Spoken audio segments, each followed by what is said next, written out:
James Elliot had never been this far from Buckingham Palace while wearing his uniform. Every morning, he followed the same routine: polish the buttons, inspect the boots, and stand guard with quiet strength. Nothing ever changed, and that was how James liked it. But today was different. Just after sunrise, James received a message from his superior. He was to go to Heathrow Airport not as a guard on display, but as a quiet escort for a visiting official from abroad. This was a task he had never done before, but the instructions were clear: meet the guest, make sure they arrive safely, and report back. The drive to the airport felt long and strange. The streets buzzed with life, and the city moved at its own fast pace. Inside the black car, James sat still, looking out the window as buildings and people passed by. His uniform was sharp, and he carried no weapon, just his presence and duty. When he arrived at Terminal 5, a worker met him at the side entrance. "Right this way, sir," the man said, guiding him through a back corridor where luggage carts and airport staff moved quickly. They reached a quiet waiting area, set apart from the main crowd. It was meant for private arrivals, people with high importance, like ambassadors and government leaders. James stood near the window and watched planes come and go. The sky was overcast, heavy with clouds. People walked in every direction outside, dragging suitcases and rushing to their gates. Everything seemed normal, yet there was a tension in the air he couldn't explain. Minutes turned into an hour, and there was no sign of the visitor. James checked his watch. The plane was supposed to land 30 minutes ago. Still, no message came, and no airport staff seemed willing to explain the delay. He noticed something else, too. The security officers nearby were whispering, walking back and forth, checking their radios often. A feeling began to grow in his chest. Something wasn't right. Then his phone rang. James looked at the screen. It was a blocked number. At first, he thought to ignore it, but something told him to answer. He stepped aside and tapped the green button. A voice came through, low and serious. "Listen closely. There's a problem with Flight of 36. Something dangerous. You must act now." James froze. "Who is this?" he asked. But the voice didn't answer. Instead, it repeated the warning: "Do not let that flight take off." Before James could ask another question, the call ended. He stared at the phone in his hand, unsure of what to believe. Was it a prank? Was someone trying to confuse him? Or was there something real behind the warning? His training reminded him of one thing: report everything, no matter how strange it seems. So James took a deep breath, turned toward the nearest security desk, and started walking. His simple mission had just turned into something far more serious. James walked quickly through the terminal, the phone call still echoing in his mind. He couldn't shake the strange feeling that something was wrong. He had spent years as a royal guard, trained to react calmly under pressure, but this felt different. There was no official threat, no warning, just a cryptic message from an unknown caller. Still, he couldn't ignore it. Something told him he had to act. As he approached the security desk, he noticed the atmosphere in the terminal had changed. The usual buzz of passengers moving through the airport had slowed. People who had been excited about their flights now looked confused and anxious. The air was thick with tension, and James could see airport staff talking in hushed voices, exchanging worried glances. Some of them were standing by their radios, speaking quietly into the devices, while others were pacing back and forth. It was clear that something was happening behind the scenes. James stepped up to the security desk, where a young officer was tapping at a computer. The officer looked up, startled at the sight of a royal guard standing before him. Can I help you, sir?" the officer asked, a bit unsure of what was going on. "I just received a call about a possible security issue with Flight of 36, James said calmly. "I think it's important that you check on it right away." The officer's expression changed. His fingers paused on the keyboard, and he exchanged a quick look with a colleague standing nearby. The other officer gave a small nod, and the young man turned back to James. "Right, I'll check on that." "Just a moment, sir." As the officer typed something into the system, James felt the unease grow. He could hear the sound of distant announcements over the intercom, but nothing seemed to address the delay. Passengers were starting to gather near the gate, speaking to each other in low voices, but none of them seemed to have any answers. James stood silently, watching the scene unfold. His instincts told him that this wasn't just a normal delay. It felt like something more, something hidden just beneath the surface. Moments later, the officer returned. "We've just received word that Flight of 36 has been delayed," he said, his voice tense. "The cause is being investigated. We'll let you know if there are any updates." He looked at James as if waiting for him to leave. But James wasn't satisfied. Something still didn't sit right with him. He nodded to the officer and walked over to the window, looking out over the tarmac.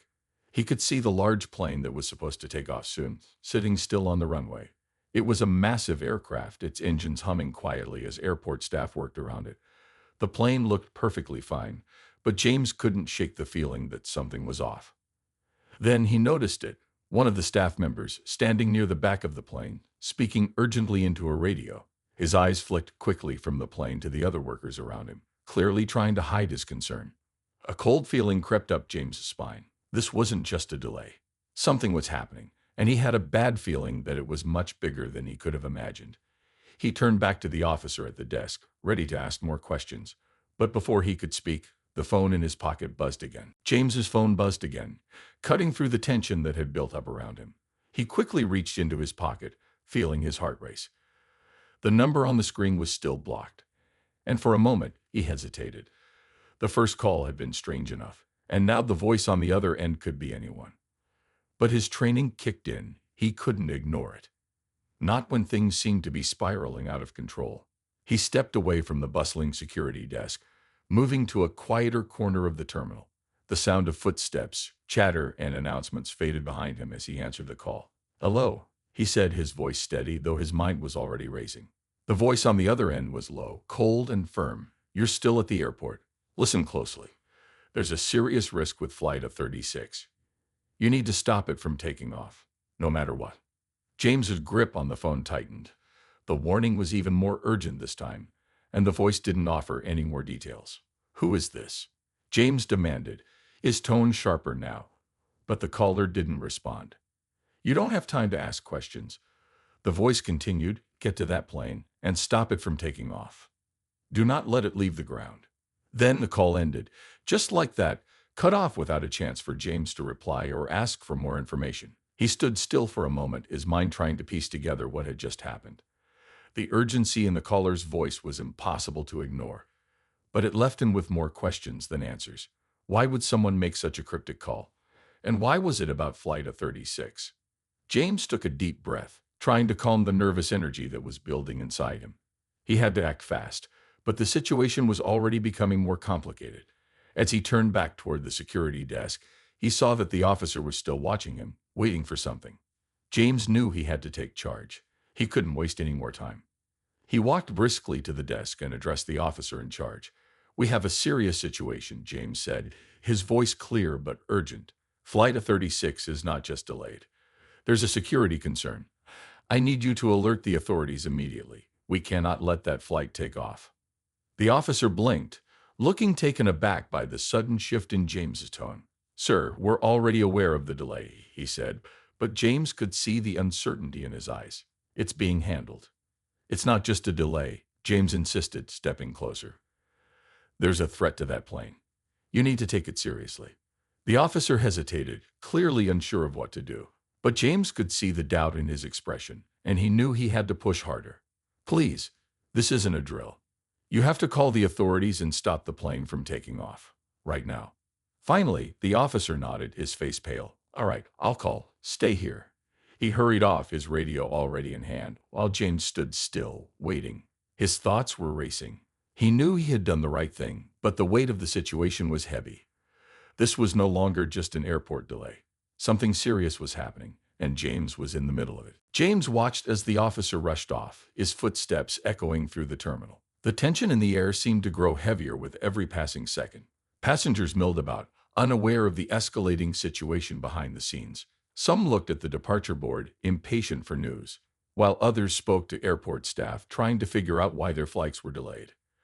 But James wasn't focused on them. His mind was on the phone call, the warning about Flight of 36. The cryptic message had shaken him, but now he had no choice but to follow through. His instincts told him there was more to this than just a simple delay. He had to trust that feeling. He glanced around, searching for any sign of activity that could explain the delay. The plane he had seen earlier still sat on the runway, its engines quiet. A few airport staff members were moving around the aircraft, checking equipment, and speaking to each other in low voices. None of them seemed to be in a hurry, and there was no sense of panic. Yet, James felt his stomach tighten. He knew time was running out. The voice on the phone had been clear.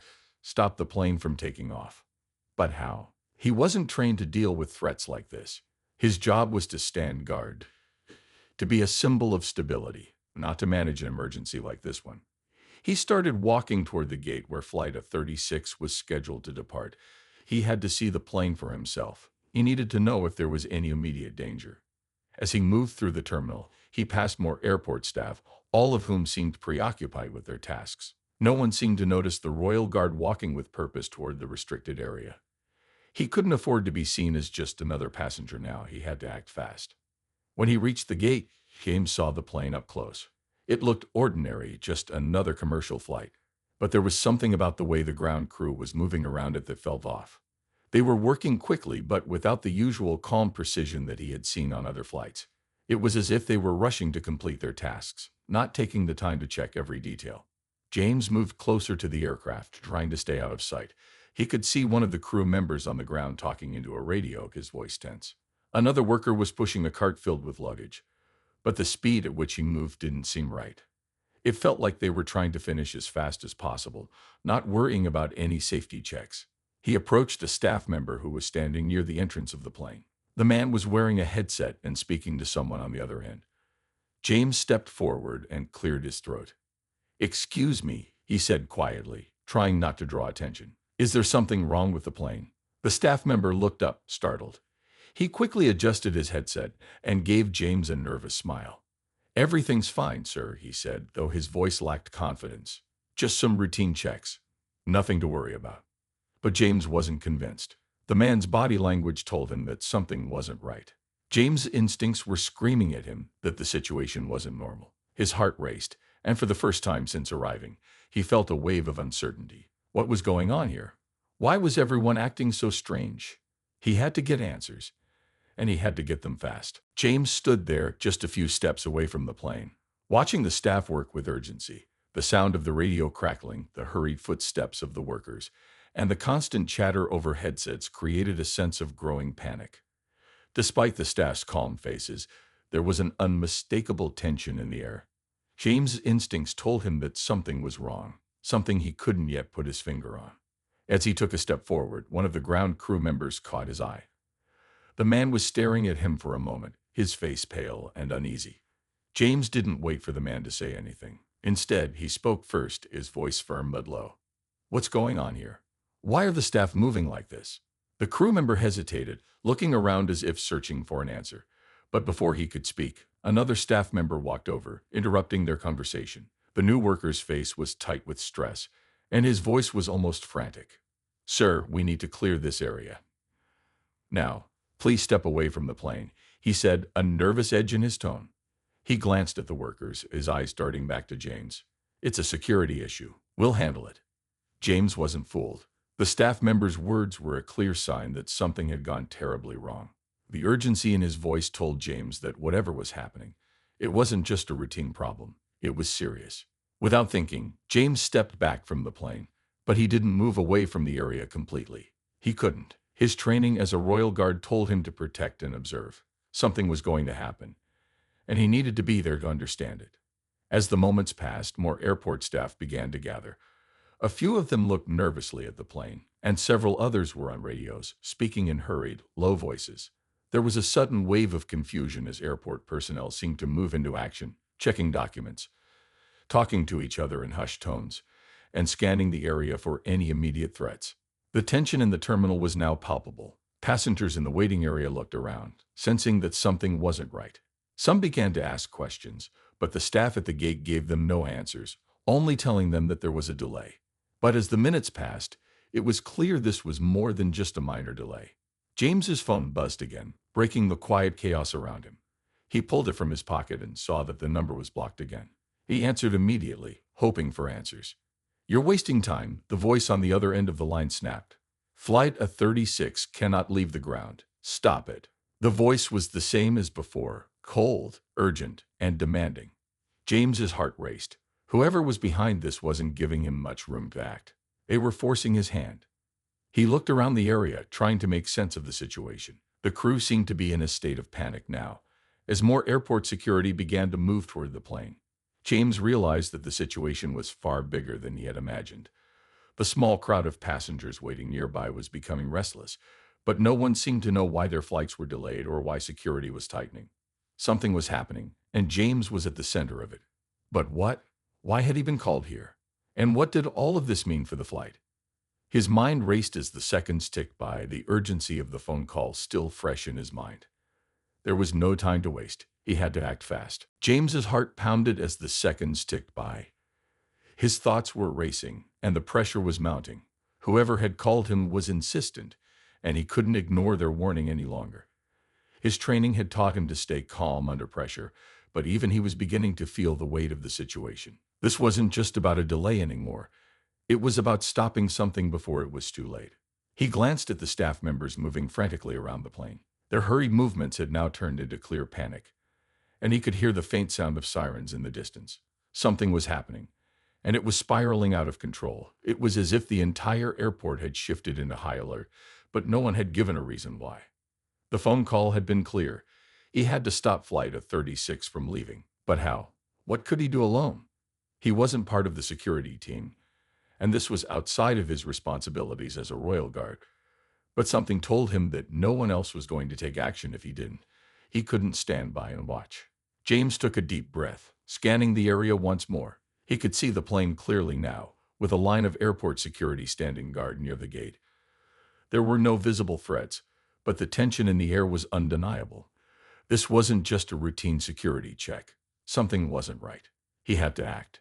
James moved swiftly toward the nearest security officer, a tall man who was speaking urgently into his radio.